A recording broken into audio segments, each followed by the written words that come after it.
She was a petite but incredibly adorable girl, unlike other dwarves who were stocky and robust.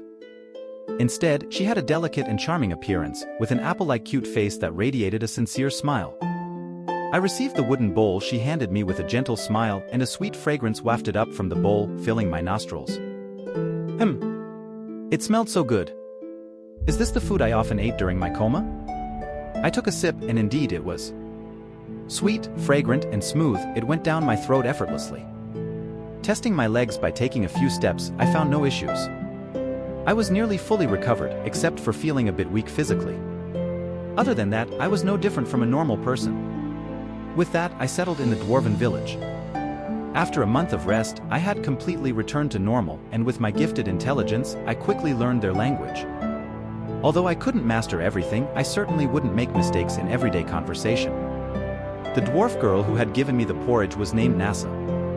She was an 18-year-old dwarf girl, and I initially thought she was around my age, but she turned out to be 8 years older than me. Through Nasa's explanations, I learned a lot about my current world. It wasn't the same as my original world, and it didn't even have a name. Just like the world I came from on Earth didn't have a name, this world was simply known as the world. Planets might have names, but the world itself did not. So far, I still couldn't believe that I had left my original world. Everything felt like a dream. Therefore, from now on, I referred to this world as the Dreamworld, which seemed fitting. In this world, there were 7 relatively large continents, 14 smaller ones, and countless islands.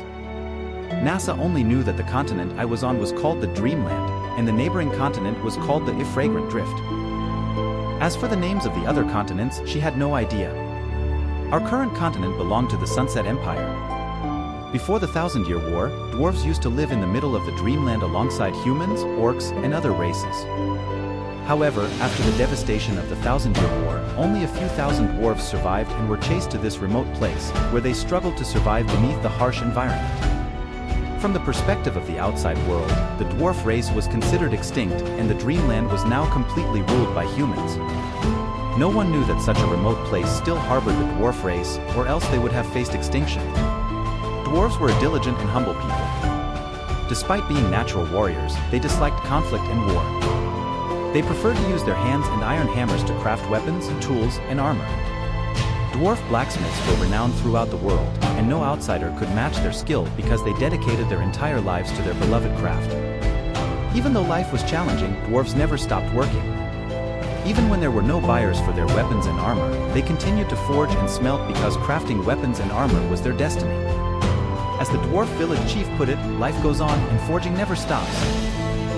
The dwarf village had a population of over 1,400, all of them dwarves who made their living by crafting equipment. In their spare time, they cultivated papaya trees around the village, and their entire livelihood depended on eating papayas. Fortunately, being close to an active volcano meant that they had fresh papayas to eat all year round, so the dwarves didn't have to worry about sustenance. Now that I had fully recovered, I couldn't just sit around and eat. Despite being only 10 years old, I was shorter and younger than most dwarves, and they were already helping their parents with work. I had no reason to be idle. Dwarves had many different types of work, including mining, transporting ores, crushing ores, smelting, and forging, to name a few. However, due to my young age, there were many tasks I couldn't perform, such as mining and/or transportation. Ores were easy to find, there was no need to mine in the mountains. We could simply pick up rocks from the wilderness, as the active volcano often spewed out rocks that contained various metals. All we had to do was find them in the wild and bring them back.